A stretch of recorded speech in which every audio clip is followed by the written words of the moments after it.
अवलोकन करना। अवलोकन करना कैसा है? अवलोकन करना पॉजिटिव है, इट इज पॉजिटिव। तो जहां भी ऑप्शन में सॉल्व करते समय आपको दिख जाए कि बच्चे अवलोकन कर रहे हैं, ये शिक्षक बच्चों का अवलोकन कर रहा है, बच्चे कोई कार्य कर रहे हैं, शिक्षक अवलोकन कर रहा है, या बच्चे खुद ऑब्जर्वेशन कर रहे हैं, तो जहां भी अवलोकन करना दिख जाए तो अवलोकन करना पॉजिटिव है। इसके बाद गतिविधि कराना। बच्चों को क्या करा रहे हो आप? बच्चों को आप गतिविधि करा रहे हो। तो गतिविधि कराना जहां भी दिखे ऑप्शन में, जहां भी बच्चे को एक्टिविटी में शामिल करना दिखे, बच्चे खुद गतिविधि करें, तो ये पॉजिटिव है। तो वेलकम एवरीवन, स्वागत है आपका हमारे चैनल सिद्धांत बिल्तरे एसबी में। हम लोग पर्यावरण के शिक्षा शास्त्र को लेके आए हैं। इसके पहले भी हमने 2 क्लासेस की है जिसमें मैंने कंसेप्ट पढ़ाए हैं अच्छे से, और यहाँ भी मैं आपको ईबीएस की पेडागोजी पढ़ाने वाला हूँ जिसमें याद रखने योग्य कुछ बातें हैं जो मैं आपको बताऊंगा। तो 2 चीज़ें पॉजिटिव और नेगेटिव हमने डिस्कस कर ली है। हम तीसरे पे जाते हैं कि यदि आपको पुस्तक पर आधारित कोई कक्षा है, कोई कक्षा कैसी है? पुस्तक पे आधारित कोई कक्षा है और पुस्तक को आधार बना के ही सिर्फ शिक्षक पढ़ाता है और कुछ नहीं करता है, पुस्तक के ही अभ्यास करा देता है और उसी की एक्सरसाइज करा देता है, तो ये नेगेटिव ऑप्शन है। ये कैसा ऑप्शन है? नेगेटिव ऑप्शन है। पुस्तक पर आधारित कक्षा नेगेटिव ऑप्शन है, उसकी एक्सरसाइज कराना नेगेटिव ऑप्शन है। इसके बाद अगला है आपका कि 2 बच्चों की आपस में तुलना करना। 2 बच्चों की यदि आपस में तुलना आप करते हैं तो मैं 50 बार बता चुका हूं कि ये नेगेटिव है। 2 बच्चों की आपस में तुलना करना, 2 बच्चों की आपस में कंपेयर करना, एक दूसरे की कंपेयर करना नेगेटिव है। क्योंकि व्यक्तिगत भिन्नता का सिद्धांत कहता है कि सारे बच्चे अलग अलग होते हैं, कोई भी 2 बच्चे आपस में समान नहीं हो सकते, इसलिए 2 बच्चों की तुलना करना और 2 बच्चों की कंपेयर करना नेगेटिव है। ठीक है। अगला है कि बच्चे अपने अनुभव बताएं। तो जहां भी बच्चे अपने अनुभव बताएं या जब भी बच्चे अपने अनुभव बताएं तो ये 100% सकारात्मक है, 100% पॉजिटिव है। ठीक है। इसके बाद अगला है कि स्कूल का वातावरण। तो वातावरण शब्द ही पॉजिटिव है, चाहे फिर वो स्कूल का वातावरण हो, घर का हो, विद्यालय का हो, पड़ोस का हो, कहीं का भी वातावरण हो, ये पॉजिटिव है।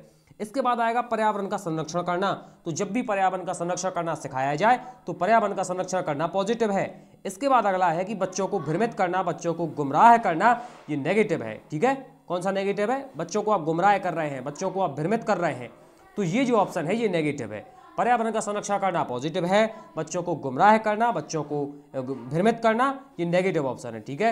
इसके बाद हम अगले ऑप्शन पे आते हैं कि बच्चों में हम रचनात्मकता विकसित कर रहे हैं। बच्चों में यदि हम रचनात्मकता विकसित कर रहे हैं, बच्चों में हम क्रिएटिविटी का विकास कर रहे हैं, सृजनात्मकता का विकास कर रहे हैं, तो ये ना पॉजिटिव आंसर है, ये बड़ा पॉजिटिव आंसर है। जब भी आपको ये ऑप्शन में कोई भी पेडागोजी हो, किसी भी सब्जेक्ट की पेडागोजी हो, यदि आपको सृजनात्मकता या रचनात्मकता या क्रिएटिविटी का विकास देखने को मिले तो ये पॉजिटिव ऑप्शन है। इसके बाद अगला पॉजिटिव ऑप्शन है कि भाई हम उनमें उत्सुकता का विकास कर रहे हैं। किसका विकास कर रहे हैं? उत्सुकता या जिज्ञासा का विकास कर रहे हैं, बच्चे जानने के इच्छुक हैं या तत्परता का विकास कर रहे हैं। तो जब भी ये ऑप्शन देखें पेडागोजी सॉल्व करते समय तो ये पॉजिटिव ऑप्शन है, इसको आप सही माने। इसके बाद आपका अगला ऑप्शन है कि बच्चों के अनुभवों को आपको महत्व देना है। बच्चों के अनुभवों को महत्व देना है, बच्चों के दृष्टिकोण को महत्व देना है, उनकी बातों को सुनना है, उनकी बातों को महत्व प्रदान करना है। तो ऐसा जब भी ऑप्शन में देखे तो ये पॉजिटिव ऑप्शन है। आपको यदि कंसेप्ट ना भी पता हो तो इसको आप सही माने।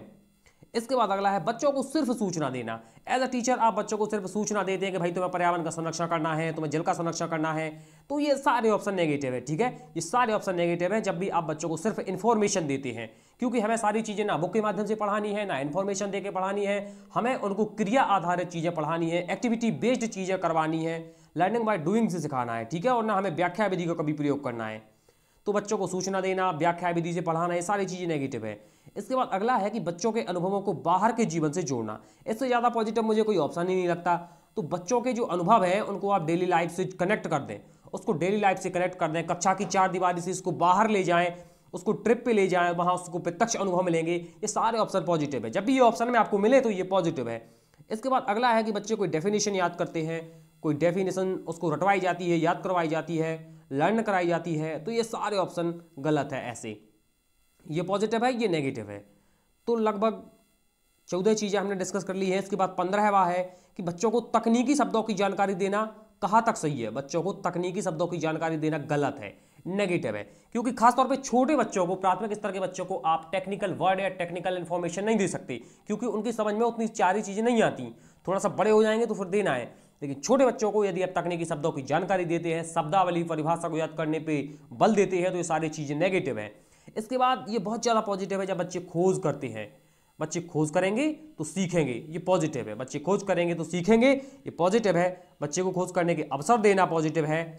तो अगले पे हम जाते हैं कि बच्चा स्मरण करता है, चीज़ों को याद करता है, रटता है, तो ये नेगेटिव है। ठीक है, स्मरण करना, याद करना, रटना, कंठस्थ अधिगम करना और रोट लर्निंग करना, ये क्या है? ये नेगेटिव है। ठीक है, तो जिस भी ऑप्शन में आपको स्मरण करना, याद करना, रटना दिख जाए उसको आप नेगेटिव माने। इसके बाद अगला है कि करके सीखना। करके सीखना, लर्निंग बाय डूइंग। प्रयोग बच्चा करेगा उसके बाद सीखेगा। कोई कार्य बच्चा अपने हाथ से करेगा और सीखेगा, ये पॉजिटिव ऑप्शन है। ऐसे ही एक आता है कि हस्तपरक कार्य, कितना पॉजिटिव है या नेगेटिव? तो हस्तपरक कार्य पॉजिटिव है, करके सीखना पॉजिटिव है, बच्चा करेगा और फिर सीखेगा। इसके बाद अगला है कि भाई पाठ के अंत में अभ्यास कराता है। दो देखो वही आ गया जो मैंने बोला था कि पाठ के अंत में यदि आप अभ्यास कराते हैं तो ये नेगेटिव है। ये इसलिए नेगेटिव है क्योंकि सिर्फ आप पुस्तक का सहारा लेंगे, सिर्फ आप पुस्तक का सहारा लेंगे, ना आप गतिविधि से सिखाएंगे, ना खेलकूद के माध्यम से सिखाएंगे, कुछ नहीं करेंगे, सिर्फ आप पुस्तक से ही सिखा रहे हैं क्योंकि पुस्तक के पढ़ा के या बाद में उसके अभ्यास करा रहे हो, तो ये नेगेटिव है। क्योंकि सिर्फ आप पुस्तक का सहारा ले रहे हो तो हमें सिर्फ पुस्तक का सहारा नहीं लेना। पहले स्कूलों में ऐसा होता था लेकिन अब नहीं होता। इसके बाद है बच्चे को अपने आसपास को खोजने के अवसर प्रदान करना है। तो जहां भी खोजना शब्द आ जाए, जहां भी अवसर शब्द आ जाए, अपॉर्चुनिटी बच्चों को दी जाने की बात की जाए, अपने आसपास का वातावरण आ जाए, तो ये बड़े पॉजिटिव होते हैं। ठीक है, तो ये पॉजिटिव है। अगला है कि व्याख्या करना। व्याख्या करना तो नेगेटिव है, मैंने आपको पहले ही बता दिया। किसी चीज की व्याख्या करना, सूचना देना, ये नेगेटिव है। ठीक है, और इसके बाद है कड़ा अनुशासन रखना। कड़ा अनुशासन रखना नेगेटिव है क्योंकि ये स्कूल है ना कि आर्मी। आर्मी में होता है कड़ा अनुशासन, यहाँ हमें फ्लेक्सिबिलिटी दिखानी है, बच्चों को स्वतंत्र रूप से सीखने के लिए प्रयास करने हैं, उन्हें बाध्य नहीं करना किसी चीज़ के लिए, ना कड़ा अनुशासन रखना है, ये गलत है। इसके बाद जब बच्चे प्रश्न पूछें, जब बच्चे पूछताछ करें, जांच पड़ताल करें, तो ये क्या है? ये पॉजिटिव ऑप्शन है। ये पॉजिटिव ऑप्शन है। जब भी आपको ऐसी बात दिखे ऑप्शन में, ऐसा कुछ दिखे तो उसको पॉजिटिव माने। और बच्चों को अवसर देना पॉजिटिव है, ये मैं आपको बता ही चुका हूं। बच्चे सही चीज़ों के प्रति संवेदनशील हों, सीरियस हों, ये पॉजिटिव है। सीरियस हो मतलब कैसे? सीरियस होने का मतलब है, संवेदनशील होने का मतलब ये है कि जब बच्चों को बताया जाए कि हमें पर्यावरण का संरक्षण करना है और एक पौधा अपनाना है और उसकी देखभाल करना है, या हमें जल का संरक्षण करना है और एक बूंद भी गिरती है तो हमें उसको सहेजना है, उसको सेव करना है, सेव वाटर सेव लाइफ, तो उसके प्रति हम संवेदनशील बनाते हैं उसको।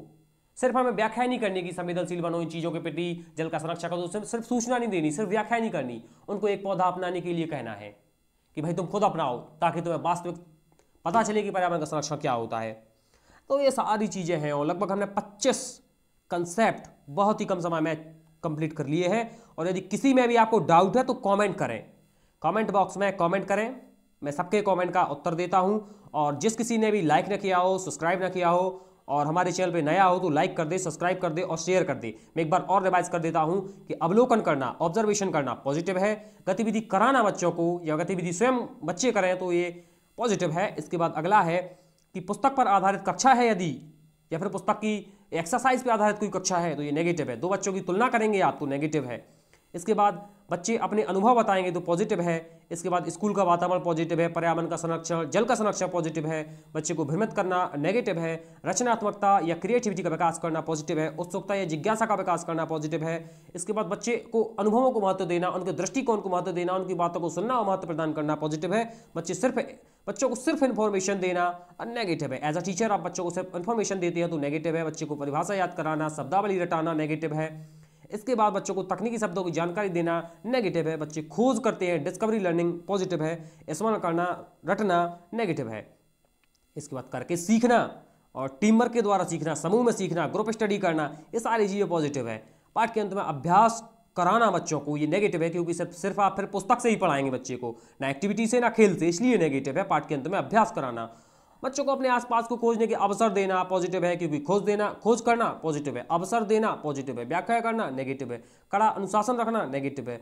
बच्चे प्रश्न पूछें, जांच पड़ताल करें, ऑब्जर्वेशन करें, निरीक्षण करें, ये सारी चीज़ें पॉजिटिव है। इसके बाद बच्चों को सही चीज़ों के प्रति सीरियस बनाना, संवेदनशील बनाना भी पॉजिटिव है। तो इस प्रकार हमने लगभग 25 कंसेप्ट बहुत अच्छे तरीके से डिस्कस कर लिए हैं। और किसी भी अभी आपको यदि प्रॉब्लम है तो आप कमेंट करें नीचे, और फिर जो भी आपकी परेशानी होगी मैं उसको दूर करने का पूरा प्रयास करूंगा। ये पर्यावरण के शिक्षा शास्त्र में खासतौर पे आपको ध्यान रखना है, एबीएस की पेडागॉजी में, और याद करने को कुछ प्रश्न हल करते समय आपको ये सारी चीज़ें बहुत ज़्यादा बेनिफिटेड होंगी। और इसके बाद ये हमारी वीडियो का एंड है और मिलते हैं हम अपने अगले वीडियो में।